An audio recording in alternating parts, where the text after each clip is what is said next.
რაგუ. ბოსნეულის რაგუ მთლად არ არის, იმიტომ რომ ურევია ძეხვია. რა ძალიან კარგია. მე ავიღე 2 ყაბახი, 3 განგაცვლილი პომიდორი, რამოდენიმე ცალი, ну ამ შემთხვევაში 7 საშუალო შამპინიონი, კამასოკო, ძეხვი, სადღაც 300 გრამი. რამოდენიმე ბულგარული წიწაკა, 1 ხახვი და 2 კვილი ნიორი. დავიწყოთ. პირველ რიგში ვაჭრით აბახს. თავს და კუც. დავჭერთ რგოლებად.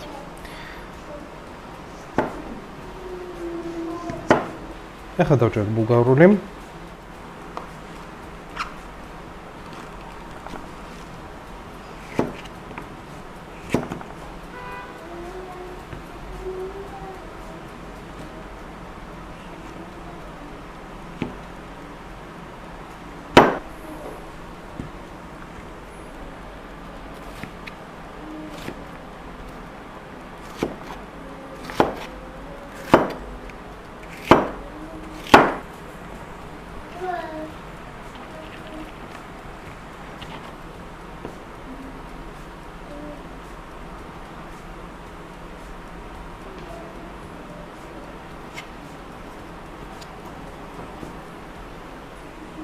ახლა დავაკუცმაცოთ, წვრილად დავჭერთ პომიდორი. ავიღოთ მოზრდილი ტაფა, დავასხოთ ცოტა ზეთი. ჩავყაროთ ხახვი.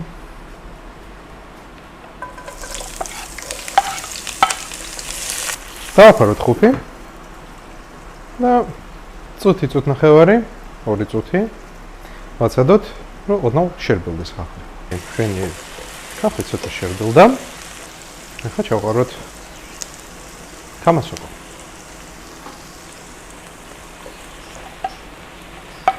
დავაფაროთ ხუფი და მაგასაც ვაცადოთ რამდენიმე წუთი, რომ გამოუშვოს ცოტა წვენი და დაიბრეწოს. ახლა მოვაყაროთ ცოტა მარილი, რომ სოკომ შეწყვიტოს ზომაში კლება. ახლა ჩავამატოთ. სოკომაც ითუშა დაახლოებით 3-4 წუთი. ახლა ჩავამატოთ ბულგარული. ისევ ვაფარებთ ხუფს. 4-დან 5 წუთამდე ვაფარებთ ხუფს, რომ დარბილდეს ბულგარული წიწაკა. ხანდახან ცოტა ზეთიც შეგვიძლია ჩავუმატოთ. არ მიიწვევს. ახლა კიდევ დავამატოთ ყაბაყი.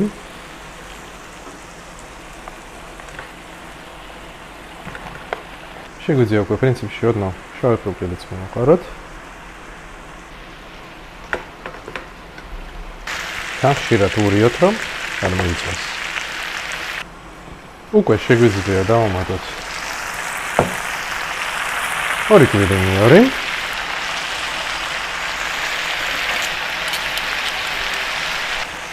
ალბათ.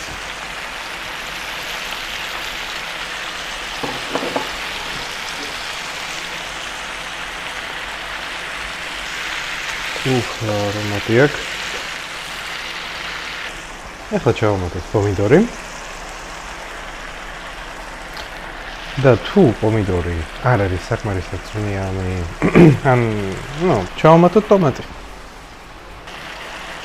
1 სუფრის კოვზი მაინც შეგვიძლია. შაქარი. მოდით 2 ან 3 ჩაის კოვზი. ზოგი ორეგანოს უშვება. მე გადავწყვიტე ხმელი რეჰანი. დაახლოებით 1 ჩაის კოვზიდან სოფლის კოვზამდე. ახლა ეს ყველაფერი კარგად მოურიოთ. და დაბალ ცეცხლზე ვაცადოთ კიდევ 5-7 წუთი.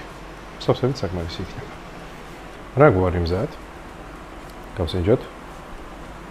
ძეხს თუ არ ჩავთვლით, ყველაფერი დანარჩენი სასარგებლოც გია. რა თქმა უნდა ცხელია და რა თქმა უნდა გაციებას არ ვაცლი. ჩუმაც ვაუბრობ, იმიტომ რომ მეღონე დაიძინე.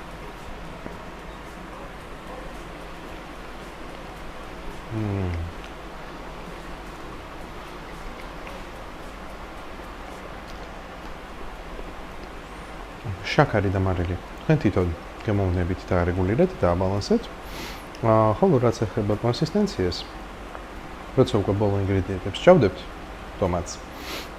მერე მოვთუშოთ 5-7 წუთი და თუ ძალიან ბევრი წყალი, თუ ძალიან ბევრი მწვენი დაიგროვა, შეგვიძლია ხუფის გარეშე ცოტა ჩავხარშოთ. არაფერი არ მოუვა, უბრალოდ იქნება უფრო სქელი. გამოთ.